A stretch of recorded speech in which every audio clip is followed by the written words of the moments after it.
German فیلسوف ایک German philosopher تھے یہاں پہ پاکستان کے اندر 1960 کی دہائی میں 1960 میں راولپنڈی کے اندر انہوں نے اپنی ایک اسپیچ کی تھی. فیورل پارٹی تھی ان کا آخری وہ تھا, یہاں پڑھاتے تھے راولپنڈی کے اندر پنڈی میں. اب ان کا جرمن وہ تھے, جرمنی کے فلاسفر تھے. اب وہ جب یہاں سے پاکستان سے جانے لگے, تقریباً 60 کی دہائی کی بات ہے, جب وہ پاکستان سے جانے لگے ان کی آخری اسپیچ تھی, تو انہوں نے پاکستان کے بارے میں, دیکھیں ہم لوگوں کے بارے میں, کیونکہ وہ نفسیات جان گئے تھے, سائیکی جان گئے تھے, انہوں نے پاکستان کی سرزمین, البتہ کہا انہوں نے ہندوستان کے بارے میں بھی تھا, پاکستان کے بارے میں, یعنی بر صغیر, پورا بر صغیر جو ہے نا, یہ اس کے بارے میں کہا. اور انہوں نے کہا, توجہ سنیے گا, ان کے جملے ہیں یہ, وہ کہنے لگے کہ اصل مسئلہ یہ ہے کہ پاکستانی غلام کیوں ہیں. توجہ سنیے گا, غلام کیوں ہیں, ہماری سوچ غلام کیوں ہے. ہماری سوچ غلام اس لیے, ان کے جملے, وہ کہنے لگے ہماری سوچ غلام اس لیے ہیں کہ بچپن سے ہماری مائیں ہمیں ناکارہ بنا دیتی ہیں. مائیں, اس لیے دیکھیں ماں کا مقام اعلیٰ ہے, ماں کا مقام, لیکن دونوں پہلو ہیں. ماں کے ہاتھ میں تو ہے بچے کو اعلیٰ بنائے یا ناکارہ بنائے, ماں کے ہاتھ میں. یہ جرمن فیلسوف کہنے لگے کہ بھائی, یہ جرمن فلاسفر کہنے لگے کہ مائیں آپ کو آپ کی ناکارہ بنا رہی ہیں. کہا وہ کیسے؟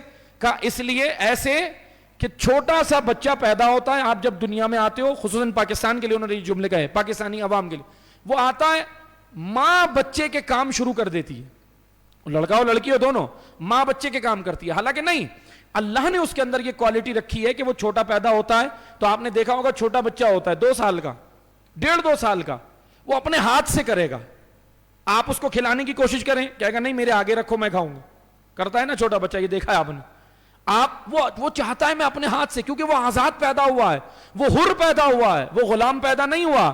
اللہ کی خلقت میں کوئی کمی نہیں ہے, اللہ کی خلقت فتبارک اللہ احسن الخالقین, بابرکت ہے وہ ذات جس نے انسان خلق کیا, یہ اشرف المخلوقات.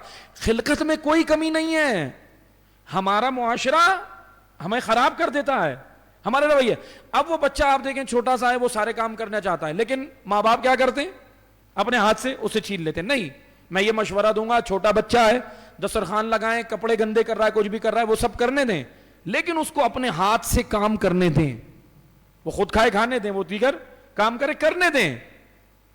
یورپ کے اندر, باہر دیگر ممالک کے اندر, وہ جرمنی کے فیلسوف تھے, جرمنی فلاسفر, وہ کہنے لگے ہمارے ملکوں میں ہم بچوں کے کام نہیں کرتے, خود کرتے ہیں. اور دیکھ لیں وہ قومیں ترقی کرتی ہیں جہاں لوگ اپنے کام اپنے ہاتھوں سے کرتے. ہم لوگ نہیں کرتے, ہمیں تو نوکر چاہیے, ہمیں تو بہت سارے لوگ چاہیے نا. یہ خرابی کہاں سے ہو رہی ہے, معذرت کے ساتھ, خرابی کہاں سے ہو رہی ہے, خود آغوش مادر سے شروع ہو جاتی ہے, ماں کی گود سے.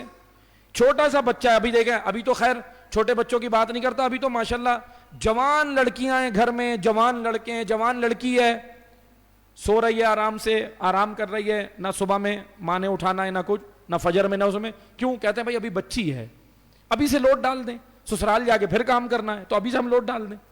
یہ مائنڈ سیٹ ہے نا بعض, لیکن نہیں, کام کرنے سے. اور اچھا, بعض مائیں اتنی احساساتی ہوتی ہیں, بعض لوگ اتنے احساساتی ہوتے ہیں, کہتے ہیں زیادہ کام کر کے تھک جائے گا, زیادہ واک کرے گا, چلے گا, تھک جائے گا. یہ ناکارہ بنا رہے ہیں ہم.